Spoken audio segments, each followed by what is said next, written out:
alta sustancia, ¿no? Entonces me lié la manta a la cabeza y dije, bueno, yo esto tengo que buscar cómo hacer esto, cómo aprender esto. Y empecé a solicitar becas.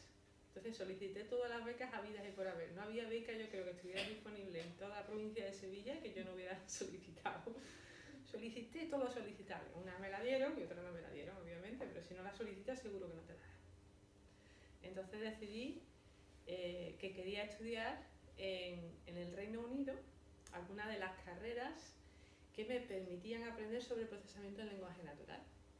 Y entonces investigué un poquito y vi que había dos universidades, especialmente en el Reino Unido, una era la Universidad de Edimburgo y otra la Universidad de Cambridge, que tenían unas carreras muy interesantes en esa área, pero ambas te hacían pruebas de acceso, pruebas técnicas, porque eran másters de ingeniería.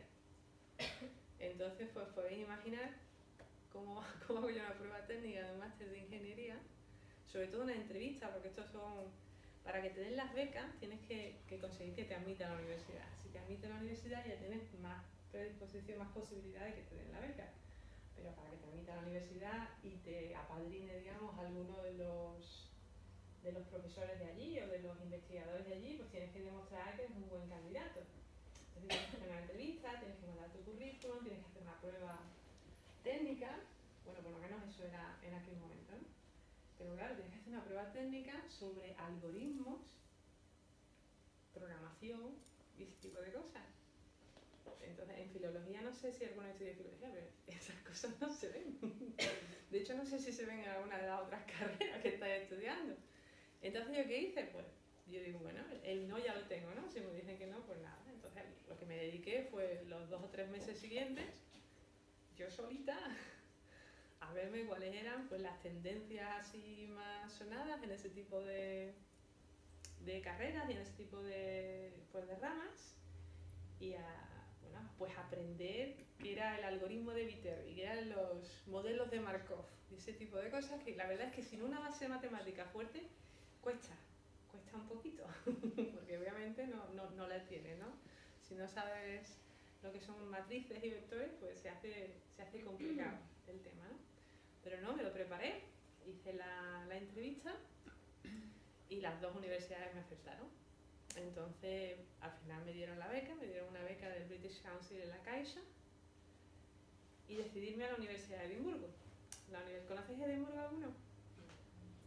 Edimburgo es la capital de Escocia, eso sí lo sabéis, ¿no?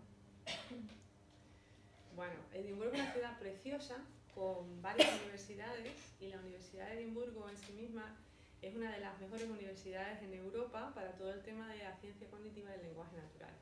Entonces me decidí por hacer ese máster en lugar de Cambridge. Cambridge tiene más renombre internacional como universidad de todo, pero el programa de Cambridge era puramente ingeniería y el programa de Edimburgo pues era más ciencia cognitiva del lenguaje natural. Era una combinación de todo lo que era el estudio del cerebro humano y cómo funcionan los procesos cognitivos y cómo construir modelos computacionales a partir de ahí. Entonces, era una introducción, una base a la inteligencia artificial, pero desde un punto de vista mucho más híbrido, más humanista por una parte, pero muy técnico por otra, ¿no?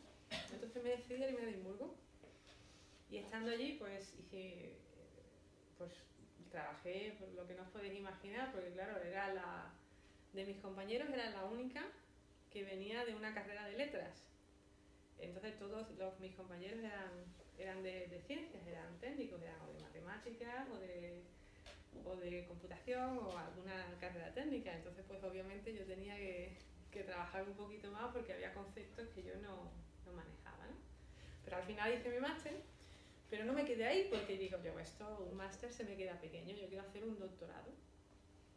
Y entonces, pues, antes de volver a la Universidad de Sevilla, pues hablé con los profesores que llevaban el grupo de investigación de allí, decidí hacer una tesis en la Universidad de Sevilla, pero al mismo tiempo pedí una beca Fulbright para la Universidad de Stanford.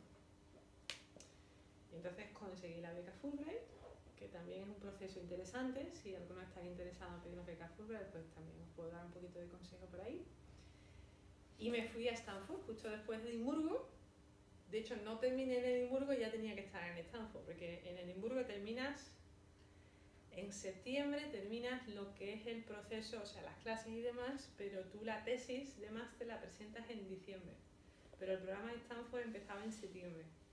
Entonces yo tuve que acelerar mi tesis, terminarla en septiembre, irme a Stanford, iniciar el nuevo curso, volver a Edimburgo en diciembre a presentar la tesis y volverme a Stanford otra vez a continuar mi otro curso con la otra beca.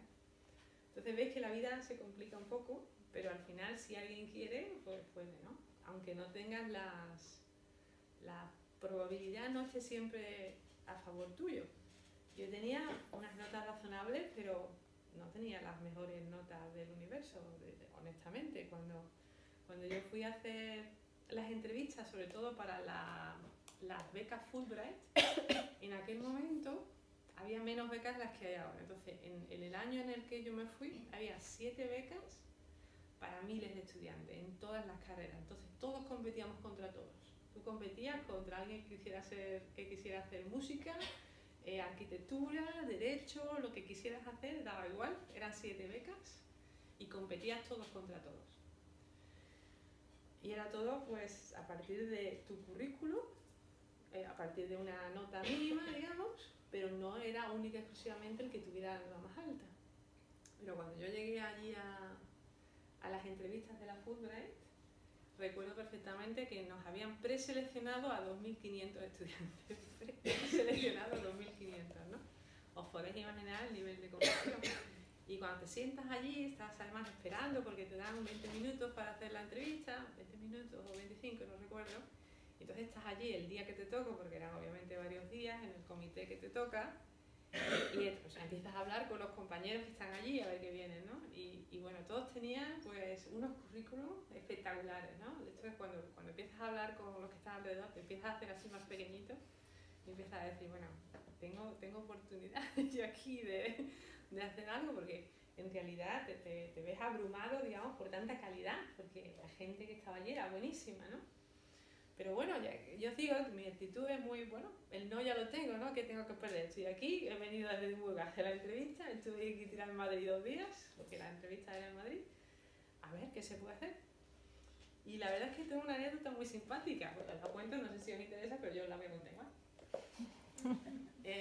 Estando allí, pues estáis diciendo en esta circunstancias donde estás hablando con el resto de los compañeros y todo, pues yo tengo no sé cuánto, yo tengo no sé qué, y estoy diciendo, madre de Dios, yo no llego a eso, ¿no? Y entonces había una señorita allí que era pues una secretaria o alguien que estaba dando paso a los demás. Hasta te daba tu nombre, te decía tienes 25 minutos, te daba un poquito así de instrucciones y una señorita muy simpática. Y entonces cuando llegó a mí, dice, bueno, pues Pilar Mancho, sí, venga, te toca, sí, venga. Y yo llegué, entré, hice mi entrevista. Ya, si queréis os cuento la entrevista, pero la entrevista es lo menos interesante. Cuando salí, me hace la chica, ¡ah! Te quedas un poco así y tú dices, ¿qué pasa? Y hace así, mira el reloj, dice, tú tenías 25 minutos. Y yo me quedo así, dice que he usado solamente 18. ¿Ha pasado algo malo? Y dice, no, que yo sepa, no. Y todo el mundo va tarde porque todo el mundo cogía algo más de los 25 minutos, ¿no? Y yo al revés, yo cogí menos, yo cogí 18 nada más porque yo tenía preparado lo que quería decir, lo que quería hacer, las preguntas las tenía. Pum, pum, pum, en 18 minutos estaba fuera. Pero la chica me llegó el corazón al suelo porque claro, me puso la cara así. ¿Qué te ha pasado? No me ha pasado nada. Y ya me fui con una congoja y una preocupación porque en 18 minutos yo había malgastado 7 minutos.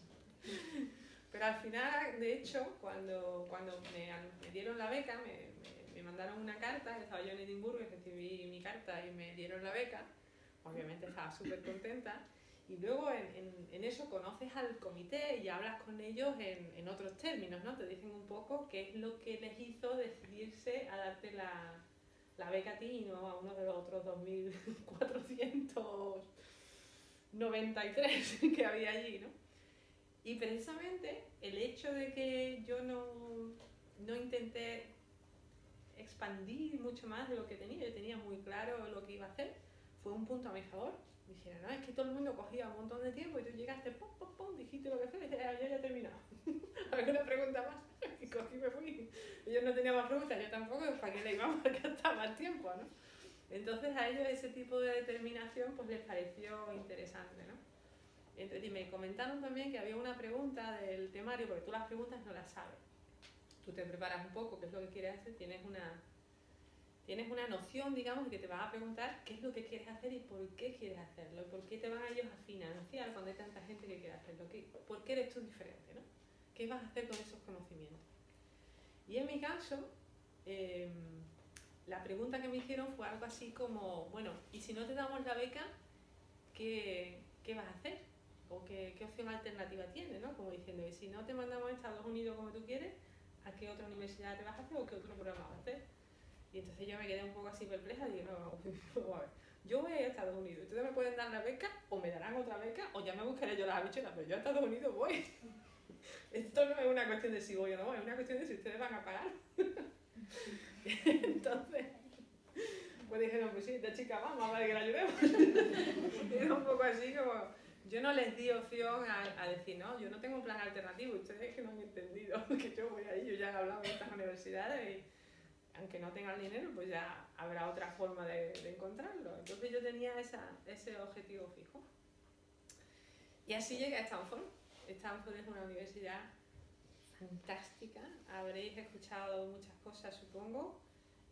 Todas las buenas probablemente sean ciertas. Yo he estado allí y la verdad es que fue una experiencia espectacular. Aprendí muchísimo y además disfruté una barbaridad.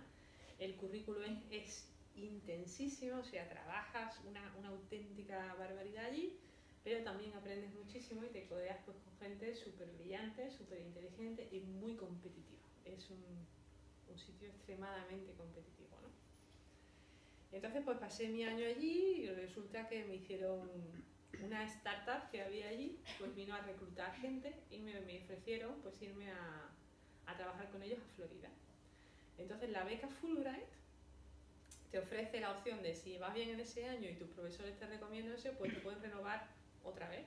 Te puedes quedar allí como estudiante, siguiendo con el programa o un programa adicional, lo que quieras. O te pueden dar un programa alternativo en el que tienes 2 años para trabajar con empresas de allí en un visado especial. Entonces yo llevaba muchos años estudiando, muchos. Y digo, esto mejor vamos a probar a ver qué pasa. Me hicieron la oferta esta, la empresa en Florida. Y digo, pues nada, me voy a Florida. Y entonces me fui a Florida, dejé Stanford, que ya había terminado el programa que estaba haciendo, y me fui a Florida. Una cantidad de mosquitos allí. Florida es muy interesante, es un sitio pues, muy distinto al resto de los Estados Unidos, pero también es un sitio muy complicado, hay tormentas tropicales. Yo cuando fui a hacer la entrevista de trabajo allí, me cayó la tormenta tropical del año. Podría imaginarme, el vicepresidente de la empresa que me hizo la entrevista me prestó su coche para que fuera a dar una vuelta por allí. Y yo salí del aparcamiento y me quedé atascada porque estaban cayendo, o sea, no era llover, aquello era como si te tiraran cubos de agua directamente al parabrisas, era terrible, no se podía ver nada, ¿no? Y yo dije, no, madre de Dios, me voy a venir a vivir aquí. No sé yo. O sea que la primera visita fue terrible porque hubo una tormenta tropical y aquello estaba entre que estaba medio caído todo por el vendaval, los árboles todos destrozados, que no se veía nada. Pero al final me decidí y me mudé allí. Y pasé allí 2 años. Y entonces en esos 2 años, después de tener ya una formación, digamos, en las universidades y demás, pues tienes oportunidad de aplicar lo que has aprendido, pero en el mundo real. Entonces ves dónde está el mercado, cómo funcionan las multinacionales que aplican ese tipo de tecnologías. En mi caso, yo he trabajado con el lenguaje natural. Todo lo que son procesamiento del lenguaje natural, Natural Language Understanding, entendimiento del lenguaje natural, la síntesis de voz, el reconocimiento de voz y ese tipo de cosas, y aplicado ya más a sistemas conversacionales, es decir, agentes virtuales con los que puedes mantener una conversación. Entonces esta empresa para la que trabajé allí en Estados Unidos se llamaba NetByTel, si lo dicen en inglés, que resulta que hacía sistemas de IVR. ¿Sabéis lo que son esos sistemas? Bueno, la cosa es que soy muy jovencita, pero once upon a time, cuando llamabas por teléfono y te salía una máquina, te decía, para más información, pulse 1. Si quiere hablar con el departamento, pulse 2. Entonces eran unos sistemas así súper retrógrados, donde tenías que pulsar botoncitos para que te mandaran gente, ¿no? Y entonces pues ellos estaban haciendo lo mismo pero con reconocimiento de voz, entonces tú no tenías ya que pulsar el numerito, sino podías decir, quiero información, pero tenía que ser algo muy concreto, ¿no? No podías decir cualquier cosa, porque eran los primeros principios de todas estas tecnologías, ¿no? Entonces pues esa empresa se dedicaba a eso, había una empresa enorme que se llamaba Speechworks, que luego la compró otra empresa enorme que se llamaba Nuance, y ahora Nuance es una de las empresas más grandes del mundo que se dedica a este tipo de tecnología.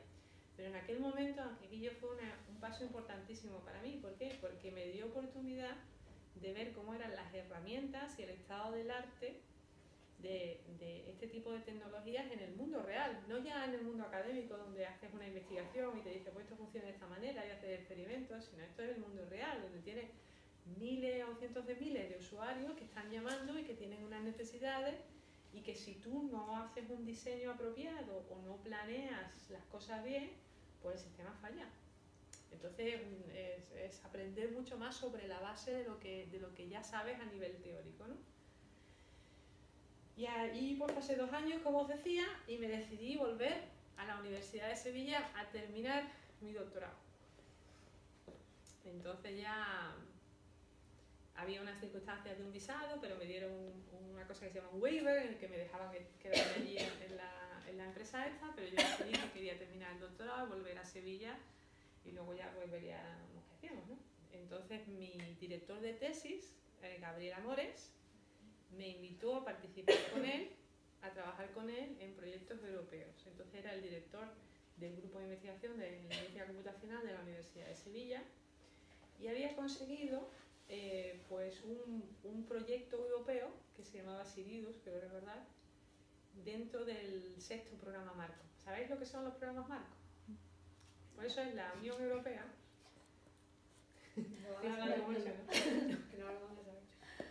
La Unión Europea hace unos programas de investigación con unos objetivos concretos para instigar a las universidades y a las empresas a que investiguen en esas líneas, ¿no? Entonces, una de las prioridades en esos años era todo el tema del lenguaje natural. Entonces, la Universidad de Sevilla consiguió una de esas becas, que son financiación para contratar a investigadores y publicar y hacer cosas.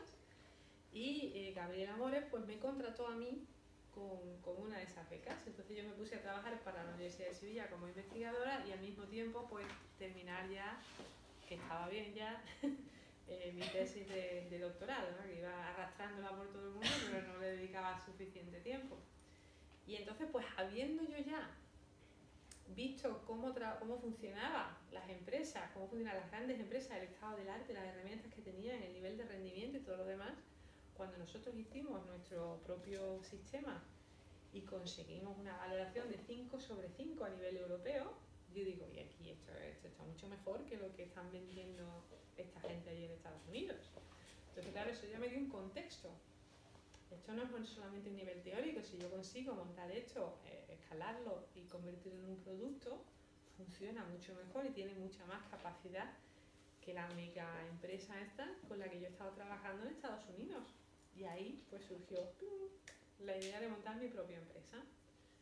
Todo se ha dicho cuando vas al Silicon Valley, Stanford está en el Silicon Valley, no sé si lo sabéis, pues la verdad es que el hecho de montar tu propia aventura, el hecho de querer hacer algo distinto, de querer crear los unicornios que son estas megas empresas, ahí no hay forma de no contaminarse. Tú llegas allí y inmediatamente te meten en la secta de los emprendedores casi, ¿no? Es difícil no contagiarse de esa forma de ver el mundo y querer hacer algo distinto, ¿no? Entonces, pues yo venía ya contaminada, digamos, de Stanford, con una idea, una tecnología, una oportunidad de negocio. ¿Vamos a montar una empresa? ¿En filología se enseña a montar empresa? No. ¿En la Universidad de Edimburgo en el máster? No. ¿En Stanford?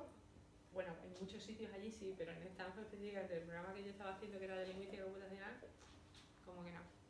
Entonces, ¿qué hacemos? Pues nada, habrá que aprender a montar una empresa, ¿no?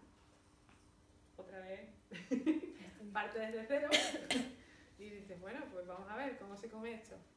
En aquellos momentos, ahora tenéis la ventanilla única empresarial donde montas una empresa literalmente en 1 hora, hora y media. Antes no. Antes tenías que ir a 400 sitios, tenías que ir a notario, tenías que registrar tu nombre separado, el nombre de la empresa separado de la URL de la empresa, tenías que hacer una serie de trámites que te llevaban semanas. Y entonces pues tenías que aprender qué tenías que hacer. Eso era simplemente para formalmente montar la empresa. Luego a ver qué haces, cómo se gestiona una empresa, cómo se come eso, ¿no? Cómo buscas dinero, cómo le dices a alguien que te dé dinero para que tú vas a crear una empresa si lo primero es que además no sabes cómo vas a hacer la empresa, ¿no? Entonces me apunté a un programa que se llama 50K de la Fundación San Telmo de aquí de Sevilla. ¿Conocéis la Fundación San Telmo? Pues yo no sé si sigue el programa, pero en aquellos momentos teníamos un programa 50K que era pues una copia del programa 50K del MIT, del Massachusetts Institute of Technology en Boston. Y entonces el programa hacía, seleccionaba, digamos, proyectos, y los proyectos que seleccionaban, creo, no recuerdo cuántos, unos cuantos proyectos, y hacían una especie de máster intensivo para enseñarte, pues, el abecedario empresarial, poco más o menos, porque si tú eres una persona, ya seas técnica o de humanidades, donde sea, en realidad no manejas los conceptos para montar una empresa, cómo montar un plan de negocio, cómo montas un plan financiero, cómo haces tú un estudio de mercado, cómo montas un plan de negocio explicando qué es lo que quieres hacer, cuál es la oportunidad de negocio, cuáles son las ventajas, cuánto dinero te vas a gastar, cuánto dinero vas a ganar, cuál es la probabilidad de éxito. La verdad es que eso se hace un poco difícil, ¿no? Entonces hice este máster en la Fundación San Telmo, ¿no? Y la verdad es que aprendí muchísimo. Hay muchos mentores, gente ya que tiene sus propios negocios, que tiene ya pues una experiencia en el mercado y demás, que te van dando sus consejos y te van ayudando a moldear esa idea en bruto que tú tienes y a convertirla en algo que sea más plausible, algo que se pueda pues, ver que tiene pinta de negocio, ¿no? Pero estamos en Sevilla, ojo, que esto suena demasiado bien. Entonces, queremos montar una empresa de inteligencia artificial en Sevilla. A ver, os dejo que lo digiráis. Porque esto ha sido recurrente a través de todos los años desde que yo monté la empresa. ¿Por qué en Sevilla? ¿Cómo en Sevilla? Y después de haber pasado por todas las tesituras que pasamos unas aventuras tremendas, pues la verdad es que montar algo en Sevilla en aquella época era casi suicida. ¿Por qué? Pues porque Sevilla tiene pues un carácter muy especial, un color especial. Ya se me va a salir cantando, ¿no? Entonces, bueno, pues el tipo de negocio que se monta en Sevilla, ¿de qué tipo de negocio tenemos en Sevilla? Turismo, vale, restaurante, entretenimiento, toros, algo que ver con la agricultura, también tenemos agricultura aquí, ¿no? ¿Qué más? ¿Qué más? Servicios, todos servicios, ¿no? Mucha inteligencia artificial, compañías tecnológicas. Pero en general en España. Bueno, pero es que en Sevilla es mejor todavía que el resto de España. Bueno, entonces os podéis imaginar que si en España en aquellos momentos, que estamos hablando de los años 2003 a 2005, si en España en aquellos momentos el hecho de montar una empresa no era aquello muy fashionable, pues podéis imaginar en Sevilla quién te iba a invertir, sobre todo de lo que era el tejido inversor. En aquellos momentos quién iba a invertir en inteligencia artificial.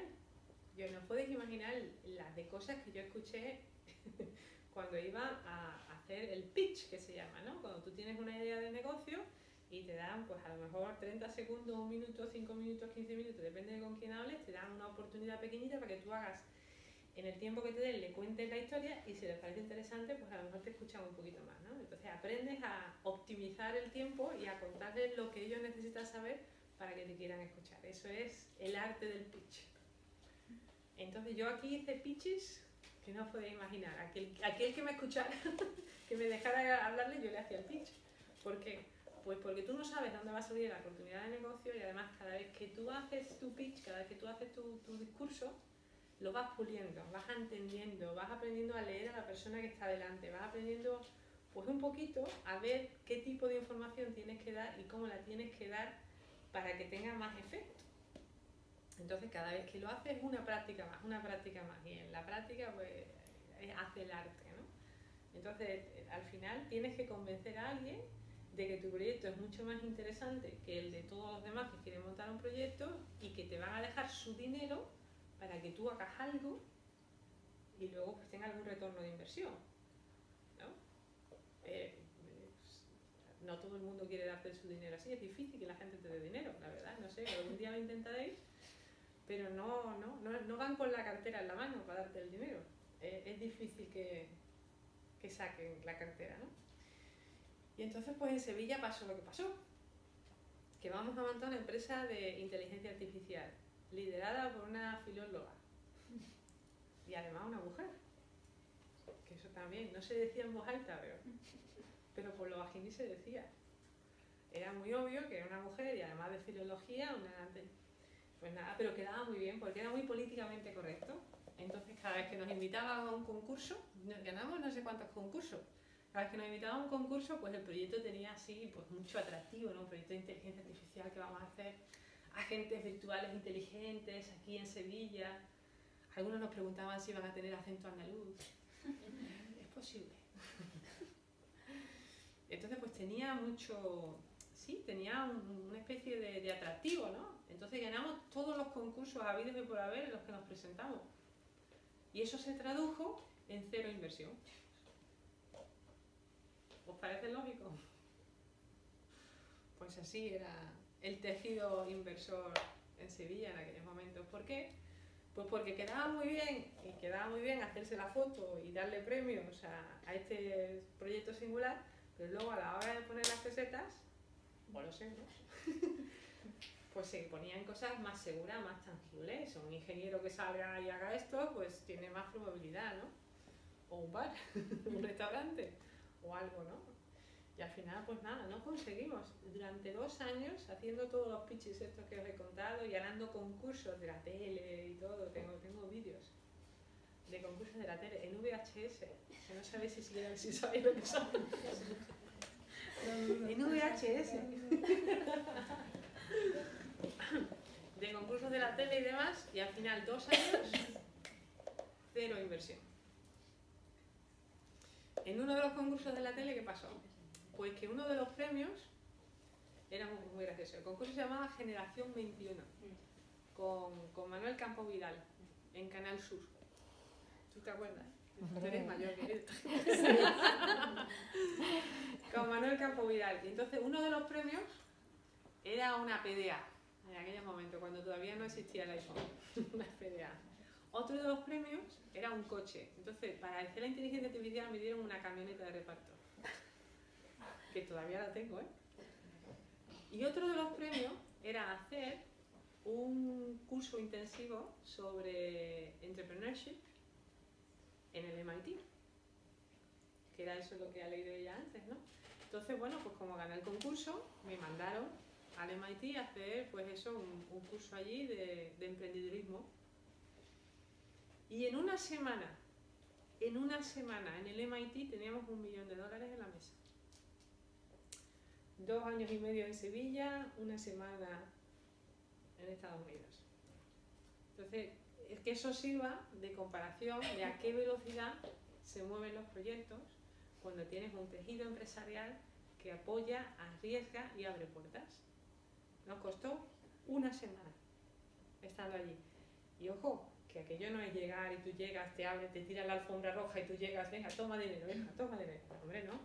Allí llega gente de todo el mundo y tú tienes que hacer el famoso pitch que os acabo de contar, repetirlo 300 veces y competir, en aquel caso, era con 150 proyectos de todo el mundo, que habían venido al MIT para lo mismo. 150. Entonces era complicado, pero es que aquí era imposible. Allí era complicado, pero aquí era imposible. ¿Qué pasó? Pues que al final no pudimos coger el millón que nos daba allí porque nos pedían que montáramos la empresa en Estados Unidos, porque los americanos no son tontos. Dicen, vale, yo te voy a poner el dinero, pero la empresa la montas aquí, no allí en España. Y nosotros ya, afortunadamente, habíamos estado en conversaciones con un par de business angels, que son inversores particulares pequeñitos, ¿no? Y el otro socio cofundador mío no se podía mudar tampoco, el profesor de la Universidad de Sevilla, que es una aventura, no. Entonces como que no era viable, dado la estructura que teníamos y los compromisos que teníamos, pues irnos a Estados Unidos. Entonces tuvimos que rechazar esa oportunidad y seguir buscando dinero aquí. ¿Y qué pasó? Que al final conseguimos un socio inversor. Una empresa muy grande, basada en Barcelona, que vio la tecnología, hacían ya este tipo de sistemas de IVR y querían algo más sofisticado. Entonces nos hicieron una carta de intenciones, no sé si sabéis lo que es. Eso es cuando una empresa o un grupo inversor tiene la intención de invertir y quiere que tú inviertas tu tiempo y tu esfuerzo en hacer una auditoría tecnológica, una auditoría administrativa para ver si van a invertir o no. Es una inversión brutal de tiempo y un esfuerzo brutal, porque tienes verdaderamente que abrir todo lo que tú tienes, enseñarles toda la tecnología, enseñarles todo lo que hayáis hecho, todos los contratos, todas las oportunidades, todo, ¿no? ¿Y qué pasó? Que dijeron que sí, que querían invertir. Y entonces a partir de ese momento ya todo fue fantástico y estupendo, ¿o no? ¿Qué creéis que es lo peor que te puede pasar cuando tienes socios cofundadores, un socio inversor que llevas buscando mucho tiempo y una idea que acabas de... Una idea, un proyecto, una tecnología, un modelo de negocio, un proyecto, un plan que acabas de compartir con una empresa mucho más grande que tú, porque tú no eres una empresa, tú eres un proyectillo. ¿Qué puede pasar? Que te lo copien.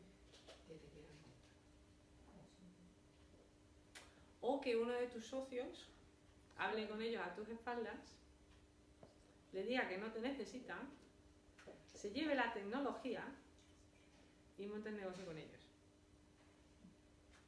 Pero como la justicia de España es muy rápida, solamente tardó 5 años en que se llevara el caso a los tribunales. Entonces, ¿qué pasa? Madre mía, yo aquí una desesperada. Pues sí, así igual me sentí yo, madre de Dios.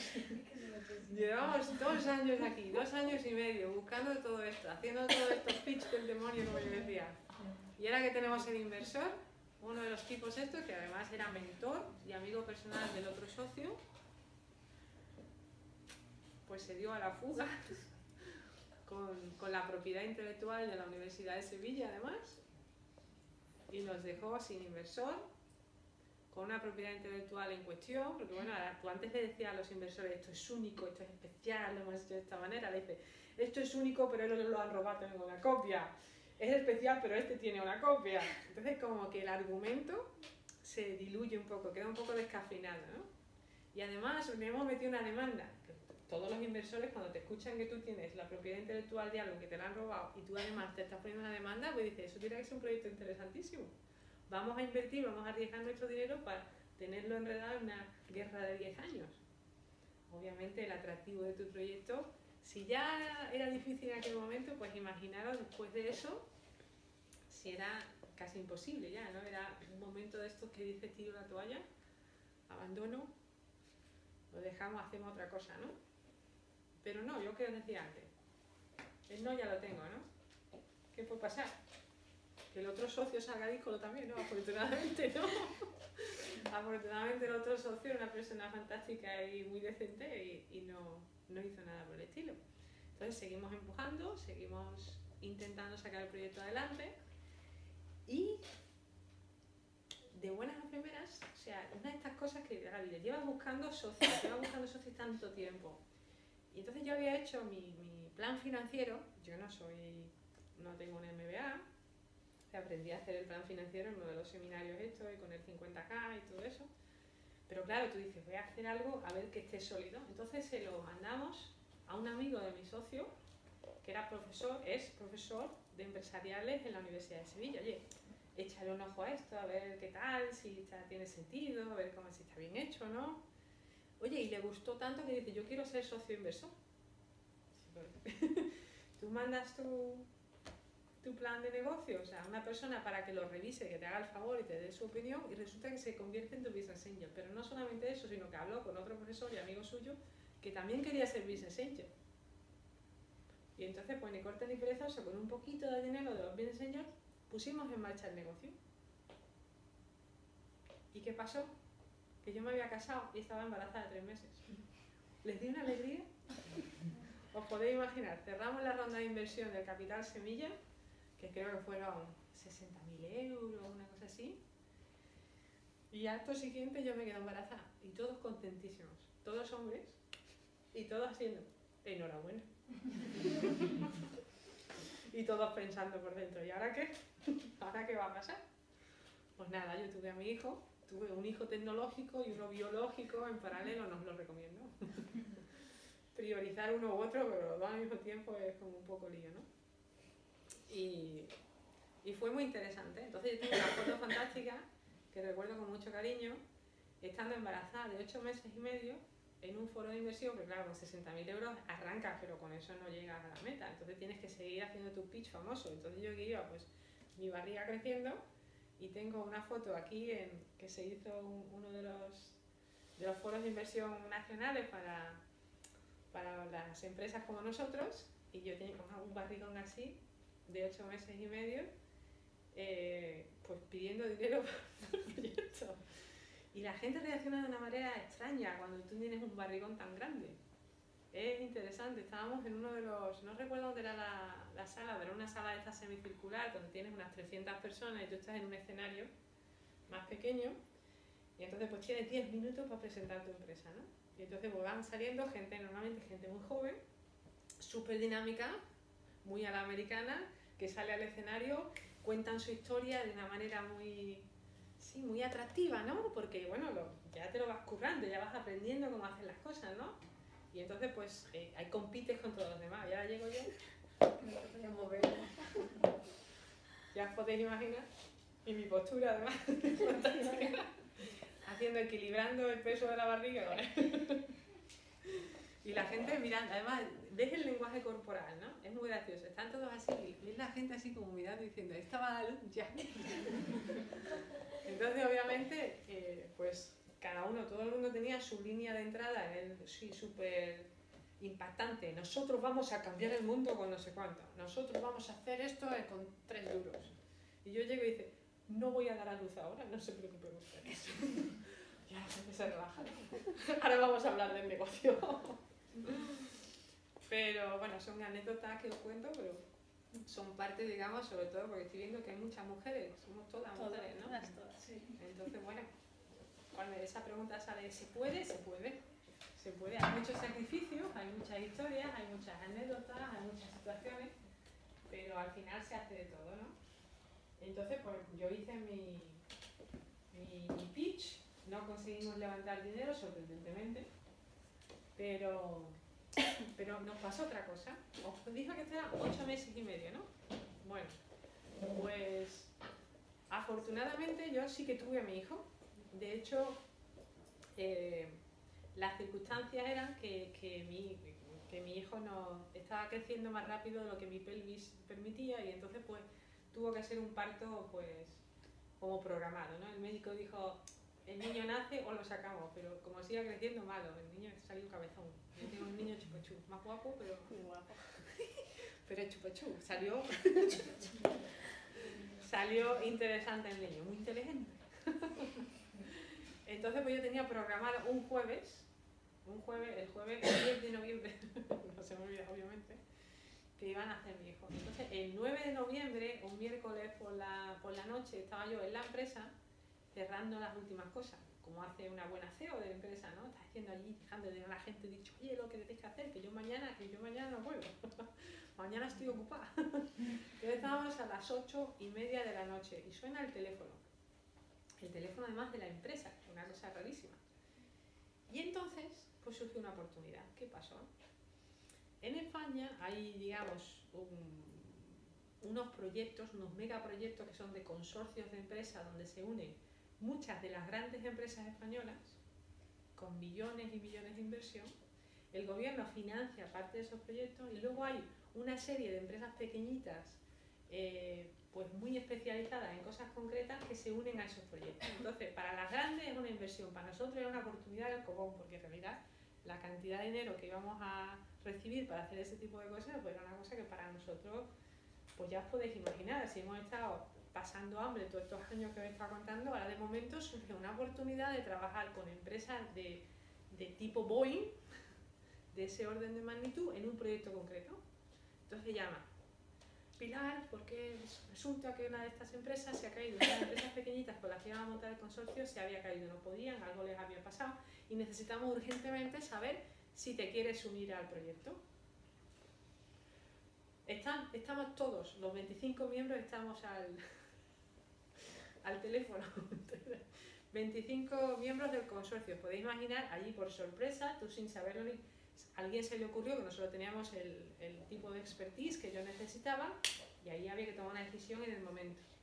Entonces me llama os vuelvo a decir, son todos hombres, ¿eh? Como de manera recurrente, esos son todos hombres. Entonces estamos allí y había 5 representantes, creo, al teléfono de las 25 empresas del consorcio, algo así era, ¿no? Recuerdo que eran 5 o 6 caballeros al teléfono. Estábamos todos en conferencia. Entonces me dice, Pilar, esta es la oportunidad, esta es la inversión, estos son los requisitos, ¿te interesa? Me interesa. Mañana necesito que hagas esto, esto y esto y nos entregues el documento, tenéis que priorizarlo. Digo, mañana va a ser que no. Y me dice el hombre, pero hombre, Pilar, ¿qué puede ser más importante que el proyecto? Estoy segura que no tienes proyectos como estos esperándote mañana. Es que mañana voy a dar a luz. Y hay un silencio sepulcral, nadie dice nada. Pero todo esto, pues 30 segundos. Yo tenía el teléfono en el altavoz en la oficina, entonces todas las compañeras de la oficina mirando así como diciendo, ¿qué ha pasado? Yo sin silencio. Diciendo, acordaros, era un miércoles por la noche y yo el jueves daba luz. El señor caballero dice, ¿te parece bien el lunes? Sí, me parece bien el lunes.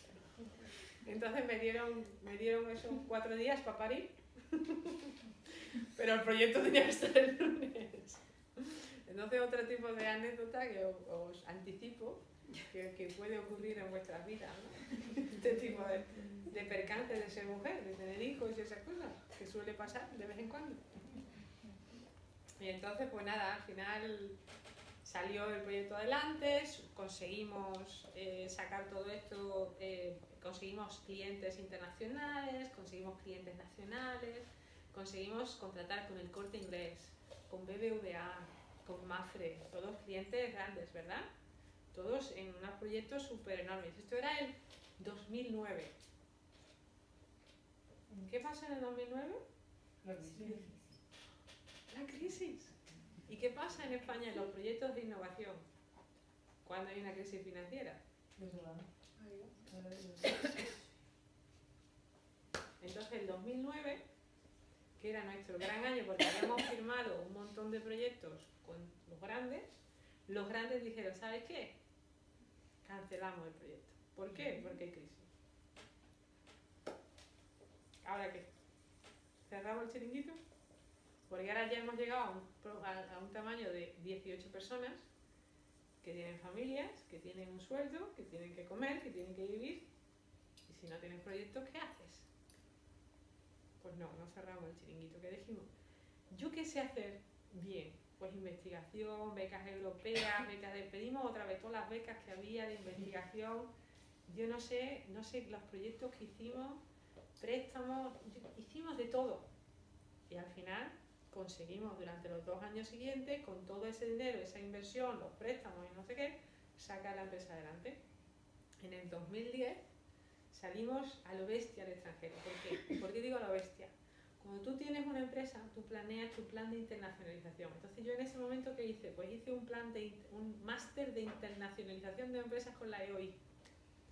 Porque hay que aprender.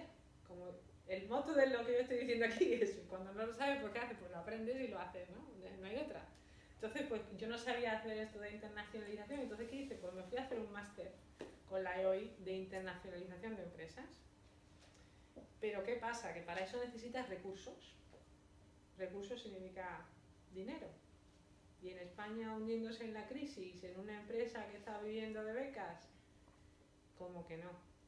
Entonces, ¿qué? Pues a lo bestia, sin recursos ni nada, pagándome yo algunas veces los billetes, ir a dar conferencias, historias, a ver si cazábamos algún cliente internacional que nos ayudara a salir adelante. Y efectivamente conseguimos varios. Es más, ganamos un premio de la consultora Gartner, que la consultora Gartner, ¿os suena?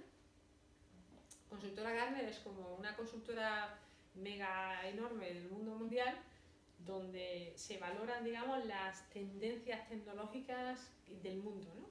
Y cuáles son las empresas que están despuntando. Y entonces nos nombraron Cool Vendors, que era pues una especie de premio de decir, pues de este espacio vamos a destacar 3 empresas en todo el mundo. Una estaba en Boston, otra en el Silicon Valley y otra en Sevilla. O sea, aquello fue para nosotros pues fantástico. Y con ese renombre y algunas de las conferencias que dimos, algunos clientes que nos vieron y demás, conseguimos nuestros primeros clientes en el extranjero. Conseguimos clientes en Chile, conseguimos clientes en Italia y en Inglaterra. Y entonces eso ya fuera de España pues te da otro perfil, te da otro tipo de ingresos, te da otro tipo de dinero. Con eso fuimos creciendo, fuimos saliendo un poquito del agujero.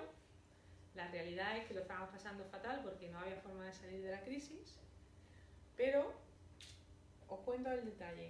En diciembre del 2011 estábamos al punto de la bancarrota, al punto de que no íbamos a poder pagar nóminas, al punto de, aparte de unas circunstancias personales terribles, la gente crítica de nuestro equipo diciendo que se iban ya a otros equipos porque no querían tanto riesgo. Entonces estaba la empresa literalmente desintegrándose. Sin embargo, desde noviembre del 2011 a octubre del 2012, menos de un año, conseguimos cerrar una ronda de financiación de 5 millones de dólares liderada por Intel y en compaginación con otra capital riesgo de aquí.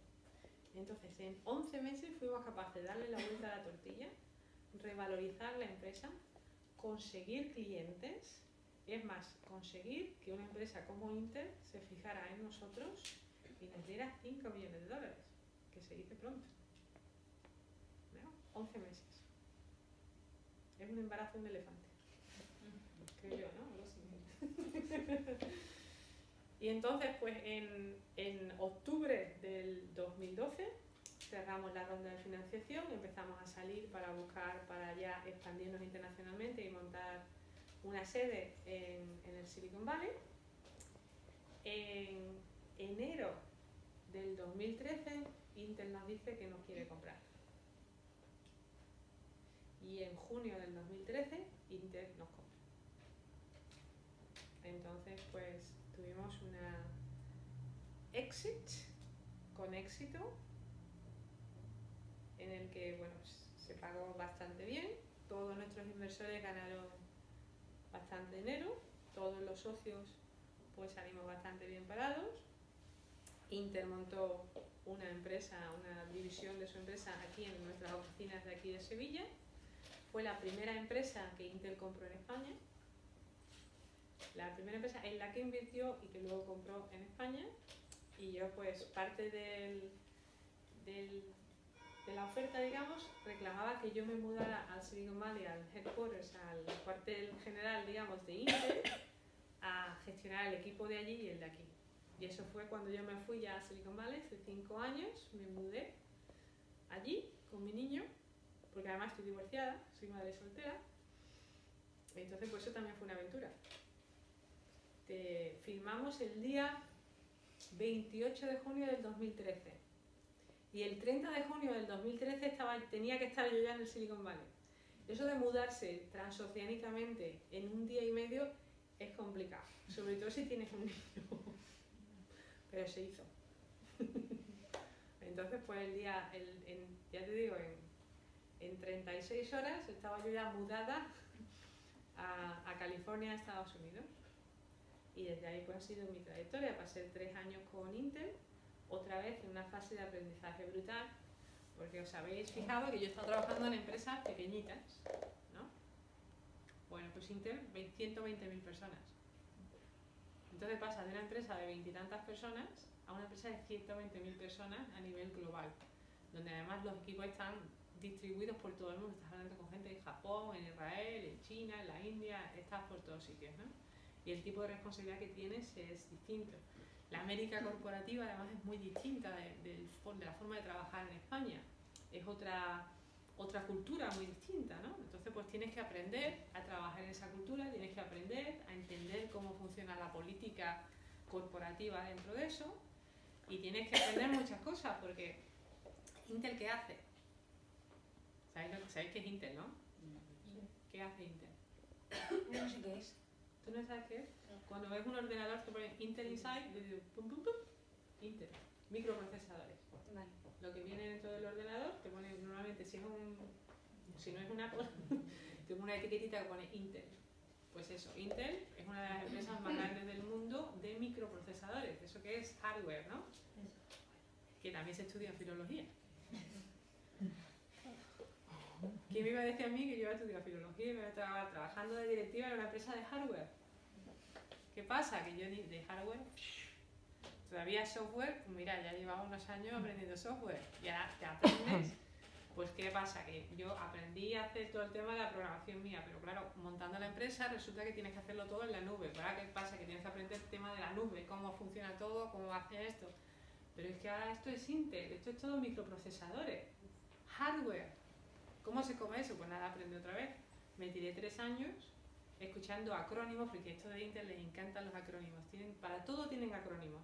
Y yo me iba a tomar nota diciendo este acrónimo, esto, entre que no los entendía, que algunos eran acrónimos de Intel internos, que nada más que Intel lo sabía, porque eran cosas que nada más que Intel hacía. Y luego otros que eran de una industria que yo desconocía, pues podéis imaginar la cantidad de horas que yo pasé allí apuntando acrónimos y buscando en la Wikipedia a ver qué demonios era aquello, porque yo no sabía aquello. Pero al final, ¿qué os decía? Pues se ve la luz al final del túnel y aprendí pues muchas cosas de hardware. De tal punto que acabé pues gestionando un equipo de embedded devices, embebidos, ¿no? Sí, embebidos, ¿no?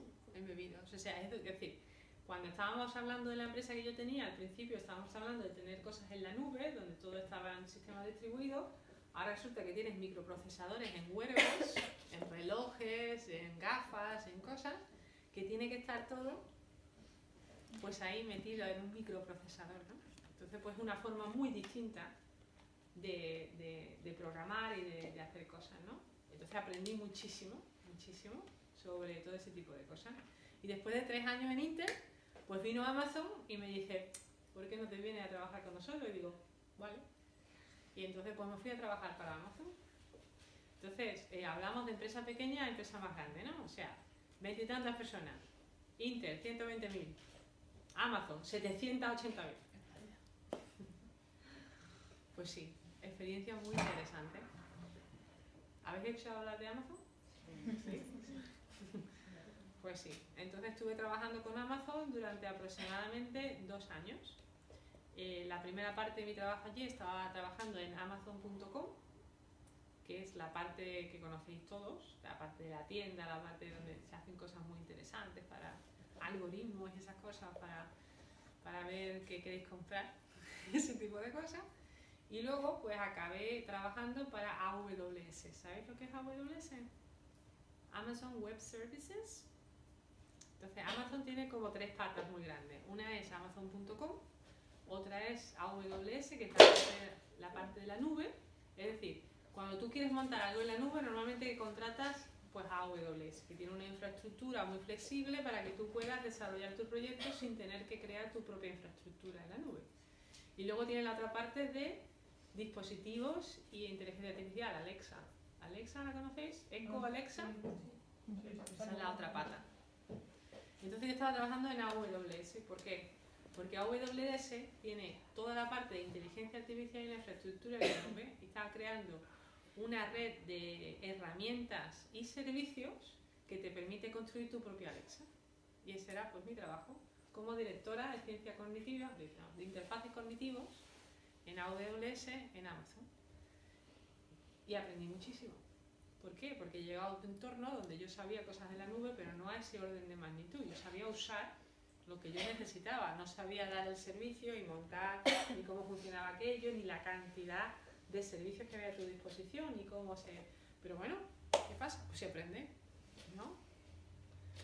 Y hace poquito En julio de este año, pues vino esta empresa, se llama Roku. ¿Conocéis? ¿Sabéis lo que es Roku? No. ¿Sabéis lo que es el Apple TV? ¿El Apple TV? Sí. Apple TV. Sí. Pues igual, pero Roku. Entonces, aquí no se conoce mucho, pero en Estados Unidos es la primera plataforma de streaming. 1 de cada 4 televisores que se venden en Estados Unidos tiene el sistema operativo de Roku dentro. Entonces, el stream player de más crecimiento en los últimos años. Es decir, una empresa pequeña que salió a bolsa hace aproximadamente un año, que se ha multiplicado su valor por 4 y ahora está valorada en 5 billones de dólares. Entonces ahora he dado un salto atrás y he dicho, bueno, de esto de 780.000 personas me parece un poco exagerado, voy a dar un salto atrás, entonces Roku solamente tiene 1.100. Entonces es una empresa mucho más recogida, 1.100 personas son muchas para conocerla a todas, ¿no? Pero es una empresa mucho más pequeña, una empresa donde pues me apetece montar otra vez mi propio proyecto con más responsabilidad, pero también teniendo que crecer internacionalmente, una empresa que está ubicada prácticamente en Estados Unidos y en algunos sitios en Latinoamérica, o sea que tenemos el mundo por conquistar todavía, ¿eh? Entre ellos España. Y ya está, hasta aquí hemos llegado hoy. Os he contado muchas cosas, no estaba planeado, pero bueno, ¿tenéis preguntas?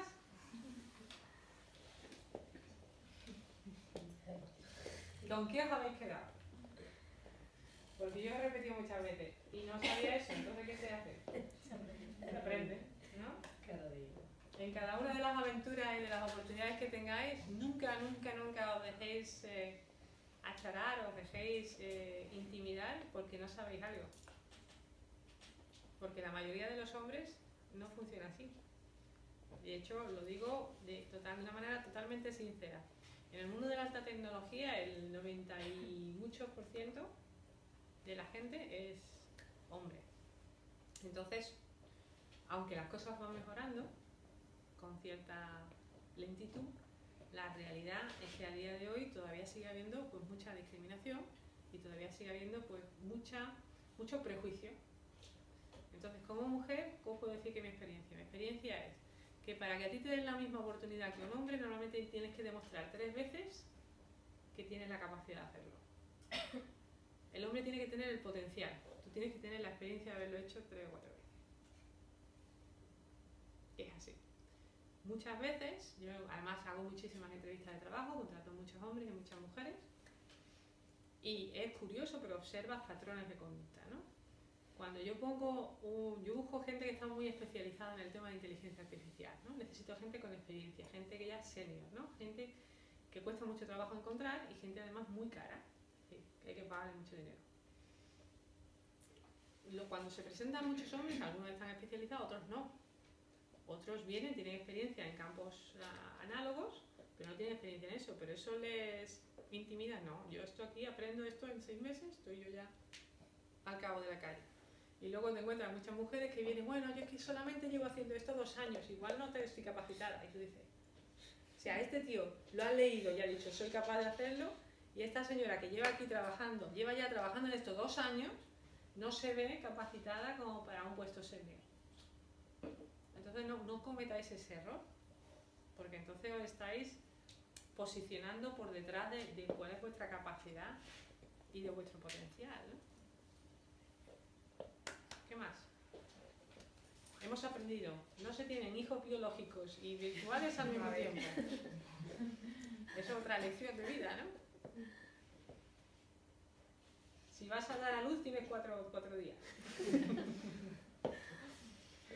¿Qué más? ¿Ha sido muy difícil compaginar el tener una familia con todo lo que has hecho? Pues sí, es complicado pero no imposible. Eso sí, tienes que hacer muchos sacrificios, ¿no? Las cosas no son gratis. Al final, pues, sobre todo cuando tienes tu propia empresa, yo recuerdo mis vacaciones eran interesantes. Porque claro, yo me llevaba el ordenador, me lo llevaba a todos sitios conmigo, independientemente de las vacaciones. Tú tienes vacaciones teóricas. ¿Qué pasa? Yo me iba de vacaciones algunas veces a Estados Unidos porque estaba casada con un americano y íbamos a Estados Unidos. ¿Y qué pasaba? Pues que el equipo estaba aquí en España, ¿no? Entonces yo salía, me levantaba a las 5 de la mañana con el ordenador, pues claro, el cambio horario. Me levantaba a las 5 de la mañana, entonces entre las 5 y las 8 y media que se levantaba la gente, comunicando con España. Y luego se levantaba todo el mundo, ¡oh! Me acabo de levantar, yo lo mismo también. Fingías, porque claro, al final estresas a la gente, ¿no? Estás diciendo, todo el mundo está aquí, tú estás aquí trabajando, pero al final tienes que trabajar casi a escondidas para no soliviantar a la familia, ¿no? Y que veas que estás tomando vacaciones y demás, pero en realidad cuando tienes tu propia empresa estás las 24 horas del día, los 7 días de la semana, la mayor parte del tiempo hasta que la empresa se asienta, ¿no? Entonces eso es muy difícil, eso es una lección, es un sacrificio, sobre todo porque tienes una cantidad de riesgo innata enorme, que al principio estás arriesgando, digamos, tu salario o tu crecimiento profesional, pero en el momento en que ya empiezas a contratar gente, ya sientes el peso de toda la gente que tienes en nómina, porque si la empresa fracasa, todo el mundo va a la calle, ¿no? Entonces ya tienes otro tipo de responsabilidad y eso al final es duro, pero es factible. ¿Y tus padres ahora qué dicen? Mis padres. Bueno, y cuando te fuiste, o sea, cuando te fuiste a Edimburgo, o sea, ya, ellos les pareció una locura lo de irte a Inglaterra, Sí. pero ya después, ellos, o sea, ¿qué opinaban de toda la Ya se asimilaron, de hecho Sí. mi padre también, mi padre era el más complicado. Tengo fotos de mi padre que vino a la graduación de Edimburgo y se puso, sabes que allí te ponen la toga y te ponen, entonces, al final se vistió él con su toga y todo para hacerse su foto y todo, ya asimiló. Mi padre es que luego salieron unos niños muy salvajes. Entonces el pobre hombre, mi padre es fantástico, ya lo conoce. Es un hombre súper inteligente, pero bueno, es un producto de la posguerra española y además de Extremadura, de la Extremadura profunda, es decir. ¿Por qué reír? ¿De Badajoz? Ah, pues mira, de Badajoz mi padre también, de Aillones. De Aillones, un pueblecito de Badajoz. Entonces, ¿qué pasa? Pues que yo estoy orgullosísima de mis padres porque mi padre especialmente es un hombre que lo sacaron del colegio pues con 10 años. Entonces el nivel de estudios que tiene mi padre, 10 años. O sea, mi hijo ya sabe más de lo que sabía mi padre cuando salió. O sea, mi abuelo tenía ovejas, y entonces pues mi padre que aprendió pues asustar los lobos en el campo y hacían las ovejas y hacer quesos y ese tipo de cosas. Esa era la vida de mi padre, ¿no? Entonces podéis imaginar una persona que crece en ese ambiente y crece lo suficiente como para, bueno, seguir buscando cosas y convertirse en taxista y montar una familia aquí en Sevilla, pero con una educación mínima. Entonces una persona que ha aprendido muchísimo, ha luchado muchísimo y ha evolucionado muchísimo. Pero con su forma de ver la vida en ese momento, pues ¿qué hacía la gente? Pues las mujeres nos casábamos y esas cosas y teníamos hijos. Entonces cuando le salí yo flamenca, yo soy la segunda, o sea, somos 3 hermanos, tenemos un hermano mayor que yo soy la segunda y luego tengo mi hermana, que esa es otro bicho. ¿Por qué? Pues lo digo con todo el cariño. Porque mi hermano además salió así, lo que a mi padre le gusta, mi hermano es militar, piloto de las fuerzas aéreas y luego barbería. Y yo, ahí por las aventuras, a irme a buscar mundo en vez de casarme y tener hijos como todo el mundo. No, yo a irme a la aventura. Entonces mi padre estaba muy desesperado. Hasta que llegó mi hermana chica, que se convirtió en atleta olímpica. Que eso de irse a casarse y no hacer nada, pues no. Y entonces ya, pues con tantas batallas peleándose con las mujeres de la familia, mi padre ya al final ha claudicado y ha encantado. Entonces, sí, yo parte del orgullo familiar es que mi hermana es una atleta olímpica, ha estado en 4 olimpiadas, ha sido campeona del mundo. ¿De qué? De piragüismo, varias veces. Además tiene una glorieta aquí en Sevilla que se llama la glorieta de Beatriz Manchón, hermana mía. No Blanca, Blanca no. Blanca es otra deportista súper famosa y fantástica, pero no estamos relacionados. No es prima, que yo sé. Es de otra rama manchona. Pero sí, mi padre ahora ya viene a las fiestas y esas cosas, él ya ha claudicado. Ya se ha dado cuenta que las mujeres manchonas son un poco salvajes. Es lo que le ha tocado. ¿Qué más? ¿Quién es de las que esté aquí vaya a cambiar el mundo? ¿Crees que volverás a Sevilla alguna vez? Bueno, yo vuelvo todos los años, ¿Os 2 han veces. elegido definitivamente o lo ves complicado? Definitivamente, mientras siga interesada en mantener el nivel profesional, y ahora mismo lo veo muy difícil. Lo veo muy difícil. La forma de trabajar ahí en Silicon Valley, la velocidad a la que te mueves y eso es muy distinta de la dinámica aquí.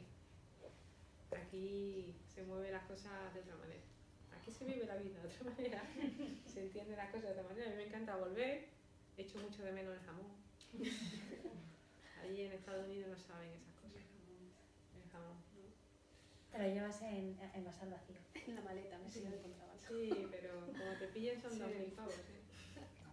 Me voy a compensar, que más no. Sí, sí. Pero no, yo profesionalmente a Sevilla, a menos que decida retirarme o algo así, será complicado de momento. No tengo planes de volver.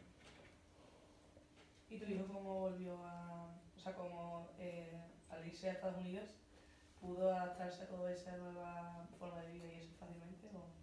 Sí, ya salió cabezón, pero es normal, ¿eh? No, sí, me tiene, Paulillo, no, me enseñó una foto, mi niño es guapísimo, es guapísimo y normal, ¿eh? Normal. No, bueno, la cosa con mi hijo fue una aventura también interesante y difícil, ¿no? Porque desarraigas a un niño que está muy integrado con su familia aquí, que tiene amigos, es hijo de Paloma y es Como hermanas. súper íntimo. Y lo desarraigas de sus primos, de sus abuelos, de sus tíos y demás, y lo llevas allí, conmigo nada más, solitos los dos, pues es complicado, ¿no? Porque no tienes una red allí de soporte, que es muy distinto. Y luego la otra parte, lo que sí era bueno es que como yo me casé con un americano, pues en casa hablábamos en inglés, entonces el niño llegó allí hablando inglés. Ah, verdad. Entonces, pues eso sí que lo teníamos ganado. Cuando llegó allí el tema del idioma no era un problema porque era ya bilingüe. Entonces, pues, pero bueno, adaptarse allí, integrarse, hacer amigos, afianzarse, comprar casa en aquella zona es terrible, es una cosa horrorosa. Lo primero es porque son carísimos, pero lo segundo es que la velocidad a salir al mercado, tú vas, la ves y no tienes ni 2 días para hacer una oferta, porque la casa se ha ido, o sea, ya la han vendido. O sea, es que intentar buscar una casa allí, ya sea para alquilarla o para comprarla, eso era una odisea. Vamos, otra aventura, casi más difícil que montar la empresa. Montar la casa allí, complicadísimo. ¿Qué más? ¿Quién tiene planes desorbitados? ¿Nadie? ¿Todo el mundo quiere ser mediocre?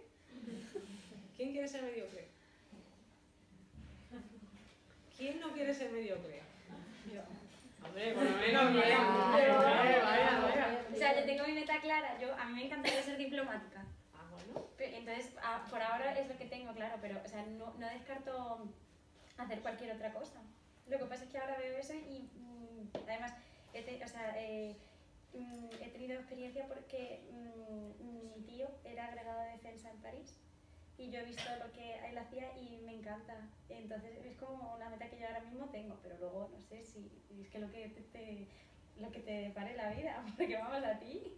¿Quién te iba a decir que estudiando filología inglesa en Sevilla ibas a estar donde estás? Nadie. No, Pues ya ha está. sido una aventura. ¿Y tú qué vas a estar haciendo? ¿Ciencias políticas o Derecho hispano-alemán. derecho hispano-alemán? Bueno, ¿por qué no? Ahí estoy con el alemán, pero bueno. Pues de todo se sale, o sea que... Pero el inglés no se te olvide, ¿eh? Porque el No, inglés sí, es como- tenemos aquí a Jacqueline, que es es americana, es una niña que ha venido, y la verdad es que con ella pues todo en inglés. Ah, perfecto. O sea que ya la pobre viene aquí a hablar español, pero la tenéis ahí esclavizada con el inglés, ¿no? No, pero habla fenomenal español. Ah, bueno, ya no necesita aprender, ¿no? Ella es inglés Sigue practicando. Dice que... Y bueno, ¿alguna otra diplomática? Sí, el americano. Dice que no sabe. Qué barbaridad.